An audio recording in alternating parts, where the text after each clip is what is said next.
All right, welcome everyone. Today we have an amazing two guests that are going to talk all about family financial planning, insurance, all the questions you have when it comes to family meets finances. So I have Cami and Rebekah here with me today, and I'm just going to let them take it away. So Cami, I will hand it over to you. Awesome. Thank you so much. Yeah, excited to be here and, teach people about all the things that Rebekah and I are super passionate about, money, wealth, and life insurance, all the things that we've been talking about. We should have learned, high school, college, or probably when we started working and it actually became relevant. But that's my life's work now, is to teach people all the things about money that are necessary to know just to exist in our ever-changing world. You think you can know it all, and then tax laws change, things change, new products come out. So that's our entire mission, is just to keep people financially literate so that they have the info they need to make good choices and set themselves up. I'll introduce myself first. So I've been in the industry for 4 years now. So I'm going to color decline that.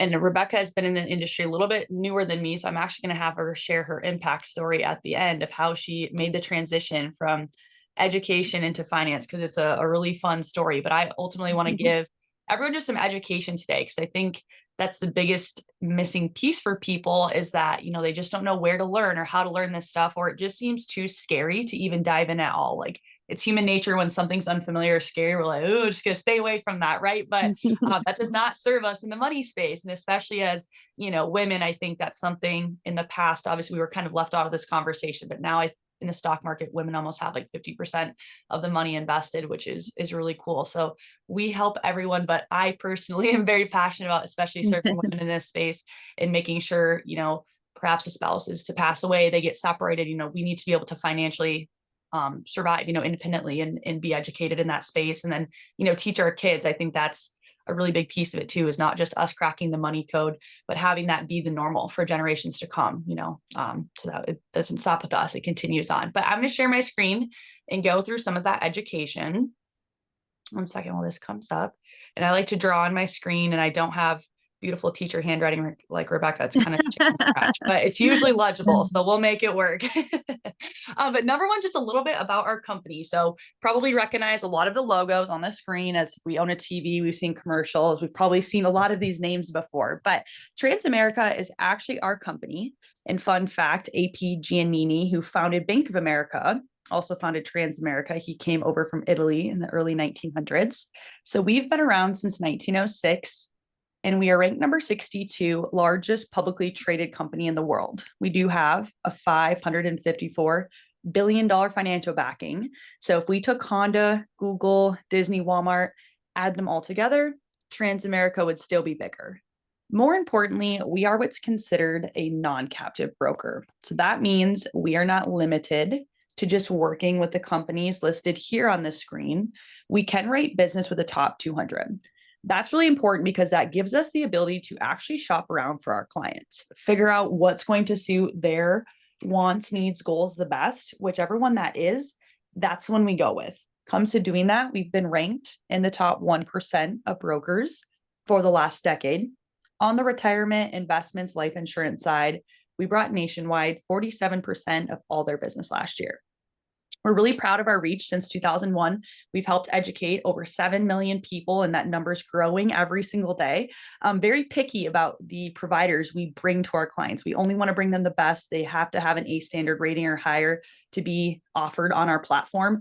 And our company is always growing as well. I think we're closer to 86,000 now that we're halfway through 2025 of licensed professionals. And there's actually a massive gap in the amount of professionals we have in the industry and the amount of families that we need to serve. In the last year, about 38% of the financial services workforce has retired just due to age. Nothing bad. It's a great industry to work in, but just simply of boomers and things like that. So, people think 86,000 is a lot, but there's not even enough of us to cover like a third of the country of the people that we need to serve. So that's something that we're always working on. But we always want to break people away from the default plan, where the system tells us, hey, go to school, get a job, half your money will get sucked into rent, mortgage, car payments, other third goes to paying taxes, the rest goes to paying off debt. Most of us make more money, we increase our lifestyle and spend more money, and kind of stay in this cycle. Most people are like, yeah, that sounds familiar. That sounds like me. So we want to break away from that, carve out savings, and then actually apply those savings towards whatever our individualized goals are. It's not a one size fits all approach. everyone's priorities stack up a little bit differently. Really big ones we're helping people with: planning and saving for retirement, planning and saving for kids education, putting proper protection in place to build generational wealth, and then helping people get out of and stay out of debt if that's an issue for them. Once we identify what are the few things that are really most important to someone, we can build a portfolio based on one company or a combination of several different companies that we work with. And that's always pays our agents. It's probably one of my favorite parts of what we get to do. Our services stay completely free to our clients because we're compensated by all the companies on that first page. That's what keeps us accessible to our clients who are saving $100,000 a month. At the same time, we can help our clients saving $100 a month. That's a really big piece of our mission, because obviously someone who's only able to save $100 a month doesn't have the money to pay a financial professional to teach them this education. So we want to make sure that this education is accessible to everyone, because the person who starts out saving, $50 to $100 a month, maybe the person saving $1,000, $2,000 a month down the road. But one of the most important things that we focus on is the financial literacy crisis, because it's no secret. School doesn't probably do the best job of preparing us in that area. If you're anything like me, they taught me how to write a check, which in 2025, you can't get someone to take a check from you if you wanted to. And you have any check blanks anymore. And then after college, I got my first big girl job. I'm like, all right, I made it. And they said, here's your 401k, good luck. And that was the extent of it. No one taught me, how it works. And I think that's the situation that a lot of adults are in. Unfortunately, I think COVID really exposed the financial literacy gap in our society, where people's income was cut off with hardly a day's notice. And they had, the average person doesn't have more than $1,100 saved for an emergency fund. So that's where we saw credit card debt climbing, as people were having to use that to finance their life, because bills don't stop, even if the income stops from a crazy world crisis like COVID that none of us could have seen coming. But I think it made us really realize we need to be prepared for emergencies like that. And we want people to have the education and know how to protect themselves. Hopefully another COVID never happens again, but there's always something. One of the big things that we talk about is building wealth. And the primary foundation of that is compound interest. So I always like to say compound interest, it's like the eighth wonder of the world, the rule of 72, where our money is earning money on top of itself exponentially over time. There's three things that we need for compound interest to work: some money to save, getting a good rate of return, and then leaving it alone and actually giving it time to grow. We're big fans of keeping things simple. So we always break money down to three easy rules. Number one, we need to make some. Number two, we need to keep some of that. And most importantly, we need to keep it in the right spot where we can actually grow it. Perfect example of that down here: 4 people who all saved the exact same amount of money at the same age, but all ended up with very different results based on where they saved that money. No brainer. We'd all want to be this person down here. But a lot of times we find ourselves projecting worse than this 1% because we save all of our money in the bank, where they give us maybe 0.01 to 0.03. We know the bank exists for them to make money, not us. So they take that, invest it, loan it out over here. They keep the 10%. They come back and thank us with our 20, 30 cents. Now, I'm not anti-bank, because I myself actually come from the banking industry. It is a great tool for liquid access, direct deposit, bank bill pay, capital. But when it comes to actually growing our money, we need to get it doubling on this side of things. I do still have a couple different options when it comes to growth strategies that we choose for our money. First one's a little bit flatter, a little bit more stagnant. That would be following the bank. The second one has a little bit more volatility. That's going to be anything tied directly to the stock market. And the third is going to be the index strategy that gives us a floor and some more guarantees with our growth. At the bank, we kind of already hit on, we established we're not getting rich in there, but it is safe. And of course, we need something in there for everyday living, short-term access. But if we're earning, 68 cents on 50,000, that's not going to get us to those long-term goals. We really need our money somewhere where it's working as hard for us as we do for it. Now, variable is going to be anything that we have tied directly to the stock market. The only guarantee in the stock market is at some point our money will go up, but what goes up can also go down. So last couple of years, months, weeks, honestly, have been a prime example of that. We look back to 2023, great year in the stock market, about a 24% return. Everyone was pretty excited, but 2022, not so good. Average losses were around 19%. So we really only netted about 5% after making up for that negative year. But we know it's cyclical, it's always changing. That is where most people do keep their long-term savings in retirement. 401ks, mutual fund, ETF, brokerage account, IRA would all fall within that category. Now, over the long term, if we leave it in there 30, 40 years, there's a great chance it's going to look something like this, but there are no guarantees when those negative years are going to hit, how long it's going to take to recover from. And the $1,000,000 question is the timing of that. Would we have enough time to recover at that point? Index is where we get growth and guarantees because we get a contract with the company that gives us a guaranteed floor on our returns. How that works is when the index fund, their tracking performs well, our money is going to go up and grow and earn compound interest. If it's trending down, instead of losing money or going backwards, we're going to hang out right where we're at, ride out that market downside, wait for it to grow again, and continue from there. What that strategy looks like in action, if we took kind of the variable strategy versus the index, let's pretend, I don't know, back in 1999, grandma gave us $250,000, be a great gift from grandma, and we invested it in the S&P 500. If we look back at every single year, the different returns, of course, we had some really volatile times in the S&P with the dot-com bubble, 9/11, 2008, and then some really strong numbers, post-COVID, which I think has made us forget a little bit about the wild times the last couple decades. That original 250,000 would have turned into 1.9 million, which overall, definitely a good choice. We did pretty well with the money that grandma gave us. If we had implemented an index strategy that gave us that guaranteed floor of 0%, meaning we couldn't earn less than that in any given year, and even a cap, which doesn't always exist, of 15%, meaning we couldn't go above that in any given year, that same 250,000 would have turned into almost 2.5 million. The difference is on a year like 2008, where we lost, a very large chunk of our money, took until 2013 to fully recover. Here we can see we just stayed right where we were at until we grew again, following that stair step of participating in the gains, but not the losses. Now, what implementing that may look like for one of our clients, fixed index annuities, one example of something that we're doing for a lot of people who are on the cusp of retirement, already retired, looking forward to retirement with 401ks or IRAs.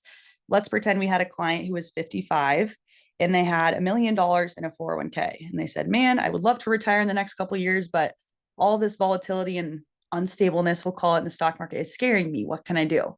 We would put them into an indexed strategy that would give them that guaranteed floor of 0%, but still uncapped growth. So let's pretend this person was going to work until, we'll just call it 62 for an example. They roll in their $1 million with that guaranteed floor based on the S&P performance, which has performed around 7% for the last 25 to 30 years. Their million would have turned into almost 2 million without any risk. If they had a year where the stock market was down, it performed, less than desirably, they would not have to worry about losing their money. They have their guaranteed floor and they would only participate in the growth and the uptick. Another big positive of these types of accounts, they typically do offer some sort of bonus. So Athene is giving this client specifically $130,000 premium bonus just for investing their money with them. Often these accounts also do have like a 0% management fee. Depending on the riders and options they have, there could possibly be some sort of expense ratio like a typical investment, but often we are able to save our clients on the management fee case as well. The longer that they let that money sit in there and grow, the more that it's going to continue to grow on that index strategy and compound. The other thing that we talk about is not just saving our money and growing it, but what's our tax plan? We don't want to just grow money all day long. We get to the end and now we have this massive tax bill. Unfortunately, we don't get to decide if we pay taxes or not, but we do get some choice in when we pay tax on the growth of our money. Options are later and never. Most people would think that's a trick question, but it's not. Of course, we want to pay tax never as much as possible. So tax later, that would be any of our traditional retirement accounts, things like a 401k, 403b, 457 or TSP for someone who's a government employee, simple SEP, traditional IRA, deferred comp, pension, just meaning all of the money went into those accounts before tax. So we know Uncle Sam is going to catch us on the back end when we actually want to retire and touch that money someday. Now, the other question we have to ask is, what will taxes look like by the time you retire? Will they be higher, lower, the same compared to right now? I have no clue. I cannot see into the future, but I'm usually not very optimistic about taxes personally. So we have to also think about that piece. But whatever that rate is, that's what we're going to have to pay on these buckets of money. Tax never are those accounts that recognize we did already pay the tax up front on our income, regardless if we're a W-2, 1099, business owner, doesn't matter. So they don't make us pay it again on the back end on the growth. A really easy example of that is, let's say we invested 10 grand and we'll say it turned into 100,000. That would be a great return, but the IRS would never let us make 100K for free. So if taxes stick around 30%, that means we can either decide to pay it up front and owe $3,000 in taxes, or if we wait till the end, now we owe 30,000. Most people would say, well, for sure, I would love to get it over with in the beginning, but most people end up paying all their taxes on the back end because they only have accounts in the tax deferred box, which is what kind of goes along with the default plan when we have what work gives us. We joke the Welcome to America package is we get a bank account, a 401k, we call her good. Now, obviously, I'm not suggesting that any of these accounts are bad or to be avoided. Anytime we're getting a match or free money, we need to take advantage of that. And we know putting money into these accounts does reduce our tax burden in the current year, in the now, but then we're just deferring it to later. So the right answer is still to do a healthy mix of both. Same goes for those growth strategies. Having something in all three is a really good spot to be. Another thing that we talk about with our clients is how we can set up our kids for the future. The talk is often 529 education accounts. If you're anything like me and you have a little one, my son's 2.5, I already know what the cost of college was when I went and what it increased 6 years later when my sister went. It's hard for me to even fathom what the cost or value will be before your education in, another 16 to 17 years. Now that's up for personal debate, but it scares me a little if I'm being honest. So we have another strategy that we implement for a lot of our families with kids, called the $1 Million Baby Fund. And that's something that can be used for their future, but is not limited only to education expenses. Now, a 529 account is great because it is tax-free when it is used for education expenses. It is exclusive to that, but it is also susceptible to some stock market risk. There's a chance that that amount can bounce up and down. So if we had a family who was saving $500 a month for their kiddo starting at age 1, if they put that in an index strategy, kind of investment grade life insurance that would guarantee them a 0% floor, as well as a permanent death benefit, by age 50, that kiddo would have only saved $300,000 and they have $1.7 million tax-free that they could utilize for whatever, whether it be a down payment on a house, helping a kiddo out with college, their retirement, even we look at 2022, when they get out of college, they would have, there it is, go scroll, $236,000 to go towards their education off of only saving about $120,000. So we love the $1 Million Baby Fund because it is very flexible to the family's needs, whether the kiddo decides to use that for education expenses or down the road. We actually started one for my son, and I'm praying that he holds on to it for the long term until adulthood, because that would get him a really good start on retirement, a couple $2-3 million extra that he'll have. Now, while we talk about building wealth and growing money, which is the exciting side, we also need to be thinking about how we're protecting what we currently have and what we will have in the future. I always think it's really interesting in our society that no one would have a home without insurance. You legally can't drive a car without insurance. We can put it on our pets, cell phones, plane tickets, like almost anything nowadays. And there are so many people running around out there that don't have the most important thing insured, which is them, their life, their income, and their health, especially if there is anyone who depends on them financially, or just someone they'd want to be left, in a better position if they were no longer here. I swear any day you go on Facebook, you're going to find a new GoFundMe. Someone who's hurt, sick, can't work, passed away too soon. The common theme is always didn't see this coming, wasn't prepared, and now it's caused some sort of financial stress. Potentially even more important for people to have than just strictly a death benefit, just money that would go to our family if we're no longer here, is what if we experience some sort of medical emergency while we're alive? We always make sure our clients have living benefits in place to cover them during an event of a chronic or critical illness. Chronic is a little bit more broad. That could be any reason that we're not able to perform two of the 6 daily living activities: eating, dressing, transferring, showering, taking care of ourselves. And, we may think, oh, that sounds like old people problems, but you'd be shocked at the amount of clients we've had in their 20s, 30s, 40s qualify, whether it was, a car accident, we had a ski accident, he's okay, thankfully now, a lot of leg surgeries, reconstruction, or a big orthopedic surgery, a neck or back surgery. It's not hard to be, knocked out for 90 days or more if something like that happens. Critical illness is probably the more common ones. Things like heart attack, cancer, stroke, organ transplant, MS, paralysis. Unfortunately, we could probably all go around and name several people that we know personally that have dealt with one of these things. We always make sure our clients have those in place so that that medical emergency does not become a financial emergency. It is the number one reason people get stuck filing for bankruptcy. Over 500,000 people last year filed for just one of these reasons.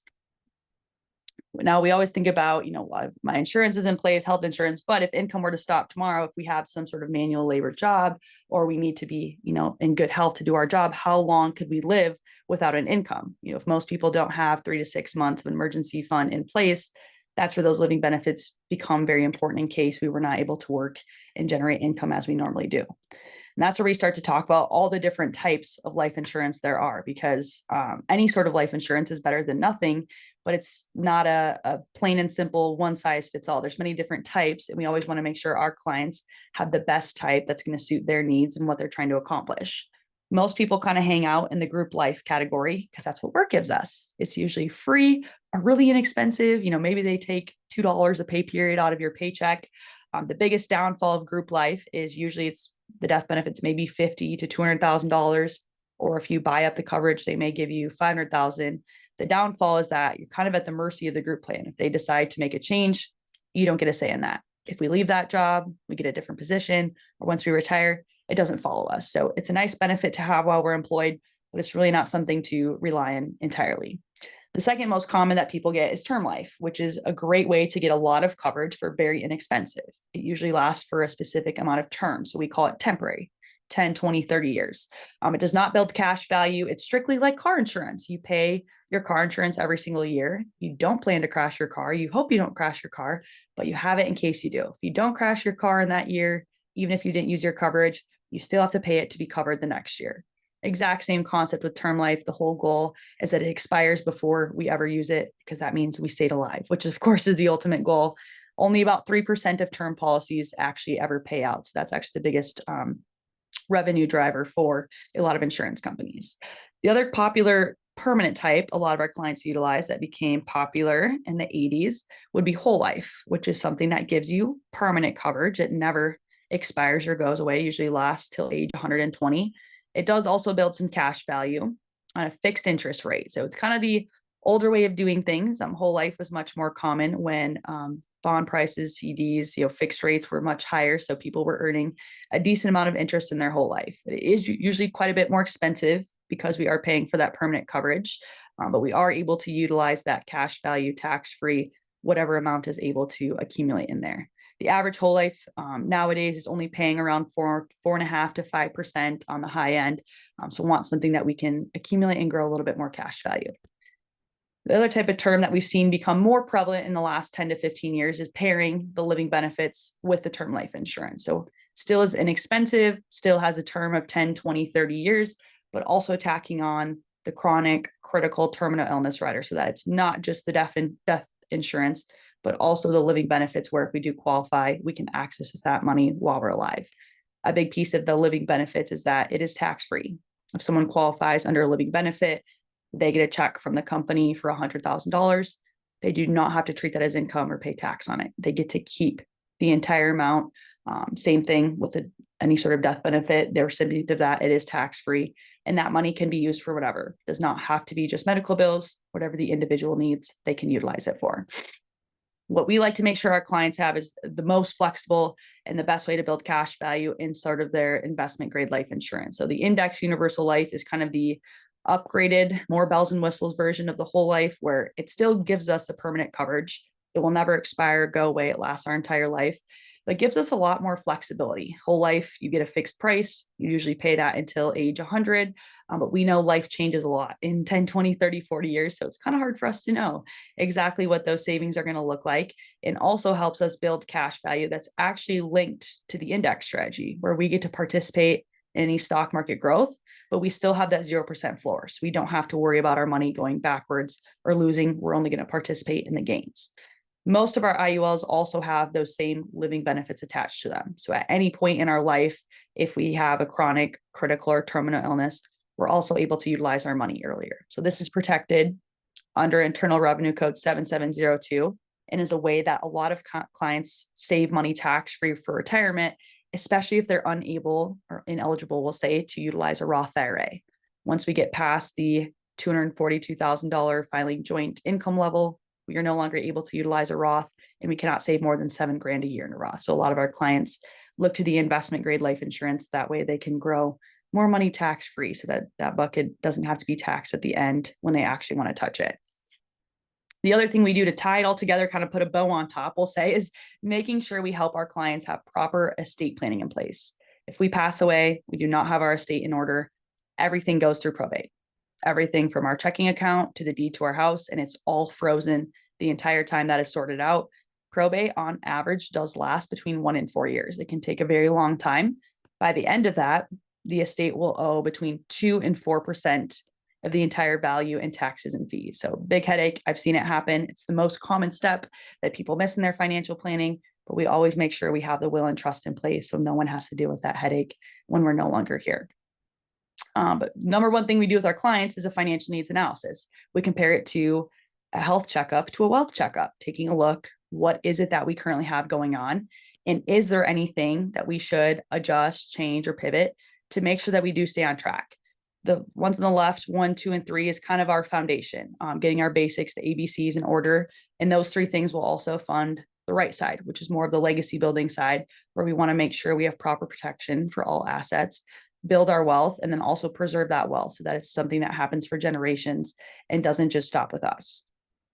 I wanted to share a really quick story, kind of an impact story of a good friend of mine, Crystal. So she actually started in the industry with me 4 years ago. So she lived in Brownsville, Texas, which is like right on the border of Texas and Mexico. And her husband and her actually owned a gym and a nutrition shop. So he's a boxer. He trained people, had the gym, and Crystal ran the nutrition shop. So she was also a competitor, like bikini competitor, super fit, loved to work out. And that's what they did together as their family business. But as they started having little kids, she's like, oh, I hate that. I have to be at the gym all the time, or I have to be at the nutrition shop all the time. I would love something a little bit more flexible. So she started in the industry with us, had no experience, no background in money, but she knew she was a go-getter, a quick learner. So she knew she'd figure it out. So we kind of grew up in the business together. We joked because I also came from a corporate finance background, nothing to do with personal finance. So I was also learning aside her, and she was so bubbly, the happiest personality, just one of those people that's sunshine, in human form. You just always loved being around her. And as she learned these things, she didn't come from money. Her mom was in active addiction most of her life. I don't think she has a relationship with her dad. So her and Johnny were they were going to be the ones in their family, to be different. They were already making probably between 10 and 15 grand a month through their gym. So they were doing well, but they knew they really wanted to leave a legacy to their kids. That was really important to them. The second Crystal started in our firm, she started learning all these things. Number one priority to her was making sure her and Johnny were set up. She's like, we got to make sure we have this stuff in order. Something ever happens, we're on track for retirement. We don't want to have to stay at the gym forever. Unfortunately, I had about 3 years of Crystal being into business, or actually about 2.5. She got diagnosed with a really rare form of fungal meningitis. Not something that we hear very often. It was kind of a freak deal. She went into the hospital in March of 2022 and battled that for a really long time. But the brain swelling, they couldn't get it under control.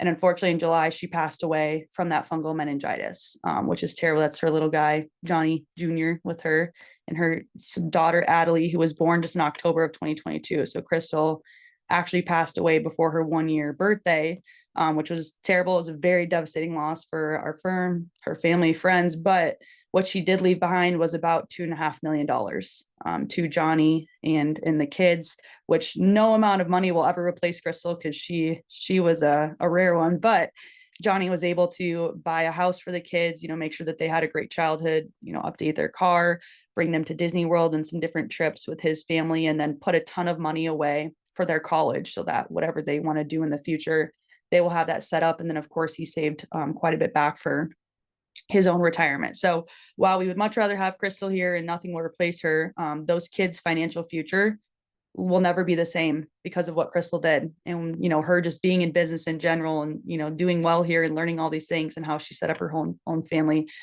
their financial future will never be the same because of the things that she learned and the action that she took. And that will ripple, effect down between Johnny and Adelie and Landon, and they'll go and do the same for their own kids. So pretty cool impact story that she was on the agent side and unfortunately on the client side. But I'm grateful that she made the choice that she did for her family and set them up. But Rebekah, I'll let you share a little bit about your impact story and how you made the switch from education to finance.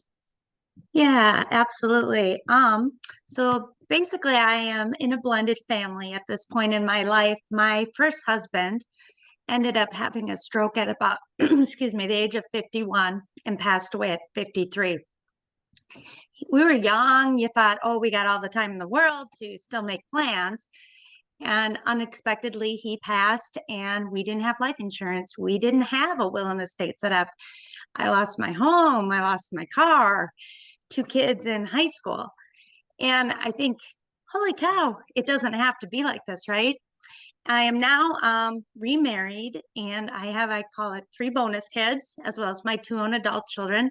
And my number one priority with my family is to make sure we don't go through what I went through the first time, that everybody is secured, that we have things in place, and that I can use my story to save others from what my end game was with my first marriage. And when Cami talked about probate, I went through that. You're emotionally devastated. You don't have any energy. And then you have to now go to court and you have to do probate and you have to go through all that. When all of those tools are out there for you and you can have things in place for you, there's no reason to go through what I went through. So that's kind of where I'm at right now. My life is in my blended family and raising 5 amazing young people, but the road prior to was pretty rocky. And so I want to save people from that. I've also been a educator for 30 years. I've worked in the special education world, anywhere from children who were birthed, and I would go into the homes and support families there, all the way up through transition age, so vocational settings, helping kids get jobs and everything like that. So I am really, my passion is education. It is helping others. It is taking care of one another. And what I had found out as I was working with all my families over these years is that they didn't have the mindset or the tools in which to plan for their own families. And that's kind of what leapfrogged me into the financial world was there's so much more I could be giving to families and helping families with, and that educating families within the school system and their children is great. But if I can do something that impacts them long term for the rest of their lives, as well as their children's lives, and hopefully their children's lives, what a cool mission that would be. So that's kind of how I made the leap over to working in the finance industry. And then prior to making the leap, I was also a coach. And so again, that goes along with my service industry. And I did play college athletics as well. And what I love about the ability that sports gave me is, not only just connections, but it taught me perseverance, because I think if I wouldn't have had my background in athletics, I don't know if I would have made it through what I went through the first time. And so it takes a lot out of you. I guess that's my point, is that use those, those background experiences and draw on that and know that, just like you can persevere in athletics, you have to persevere in life. And that, setting yourself up for success, just like in athletics, trying to win that trophy, and you practice, you have to do the same thing with your finances. You have to set yourself up for winning. And that means doing the things that your family needs you to do to secure their futures. And so now I am here, and I've been working with Cami and the whole like Transamerica and Tenacity family, and it's just been amazing. I got my senior associate license, and the best part's been is not only am I helping families, but I've created a whole circle of new friends. And that's been just truly amazing. We go on trips together. It's more than just finance. It is also building one another's self-esteem, helping one another develop professionally as well as personally, and then just having those connections in life. So I've been super excited about it, and I'm so thankful for the opportunities that I've had through this company. Awesome. Thanks for sharing, Rebekah. And Rebekah won't brag about herself, but I will. Her second month with the license, she made $8,700. And the best part was she said, all I did was help people and I get to financially benefit from it. And that's the fun part of our industry is we do a lot of good for other people, but it does reward us as well. I wanted to put up Rebekah and I's contact info in case anyone watching this is like, you know what, I'm not sure that I'm on track to retire. I'm not sure that I'm on track to hit my goals. I want to make sure I had the proper protection in place and I'm set up to do all the things that we want to do. We always offer completely complimentary financial consultations where we can sit down, really dig into people's goals and make sure they are on track to do the things that they want to do and maybe make adjustments or pivot wherever is needed. Because what financial plan made sense 10, 15 years ago, may need to be updated because as life change, family changes, we want to make sure that we stay on track to accomplish our goals. So anyone has any questions, if that's something they would like to, visit, get more info or resources on, please do not hesitate to reach out to one of us. Or if you're someone who's like, I just need to learn more about money myself, I would love to work with this group simply for the education. That's actually how I found myself in the industry 4 years ago, was to learn more about money. Ended up falling in love with it. And now this is what I get to do full time, work with great people like Rebekah, be a stay-at-home, work from home mom, which is a little crazy sometimes, but we love it. I've since retired my husband from his job. He works with me full time. So we get to build a family business, hang out at home all day together and travel. That's kind of our love language. So we love that. We get to do life from wherever. So getting your license and, how to be a part of this mission is something that, speaks to you, please contact us. And we'd love to have that conversation with you. But ultimately, I just hope this brought value to someone out there who's been wanting to learn more about money, dive into these things. Again, very surface level. So if you're someone who wants to take a personal approach and look at your own situation, please do reach out so that we can help you with that. Yeah, I love it. Thank you, Cami. Thank you, Rebekah, for sharing your story too. I think this has just been so informational. And yeah, I would encourage anyone, I'm going to put it in the show notes below too. Just contact, set up those free consultations. If there's anything inside of you saying, I want to learn more, definitely reach out. And I love that you're offering not only the financial education, but also for anyone interested in an alternative path to make income. This is a great space in the financial education space, excuse me, to be able to help people and make that extra income. One question I just want to throw in there in case anyone else is thinking about this. So you talked a ton about Index Universal Life. Where would someone go? So in addition to meeting with you, if they want to do their own research, any particular websites or sources you would encourage them to check out, even on your own website? Yeah, so Transamerica, Nationwide, and Pacific Life are probably going to be the three biggest providers of that type of tool. I won't nerd out too much, but companies have to be at a very large scale to be able to offer a tool like that because insurance companies fall under what they call cash solvency. So they have to have $4 for every dollar they promise out. So no hate to the State Farm or the mom and pops out there, but they probably wouldn't be able to offer something like that. It's got to be, our companies that have the $400 to $500 billions of assets sitting behind. So that's where you're going to see those three big names. I mean, Chat GPT, a great tool. I'm still learning how to use it at not a first grade level. Some of my friends are like, aren't you doing this on Chat GPT? I'm like, oh my gosh, no, I'm so behind. So I'm trying to use that in a more effective way. But just to simplify things, wordiness for clients, I have plugged some stuff in there and it does give some really good info back. And again, guys, not a one size fits all. So that's why we always would take that personalized approach. It can be a great fit for some, not for all, but the nice thing is with all those companies that we do broker with, we truly do have something for everyone at every level. Awesome. I love it. Thank you both so much. Yes, I think we'll wrap thank you it for up having us, there. Annie. Yeah, again, thanks for coming. If you're watching the recording, reach out to Cami and Rebekah, set up that consultation, get the info you need. There's no reason to not have a plan to reach your money goals, your wealth goals. There's so many amazing people just like Rebekah and Cami who are willing to help you out. And the consultations are free, so definitely do it. Thanks again, you both, and to anyone watching, head over to money-essentials.com/events. You can check out all the other events we have just like this one. They're completely free and virtual, getting you the financial education you need. So thanks again, everyone, and wishing you a great week. Take care. Thank you.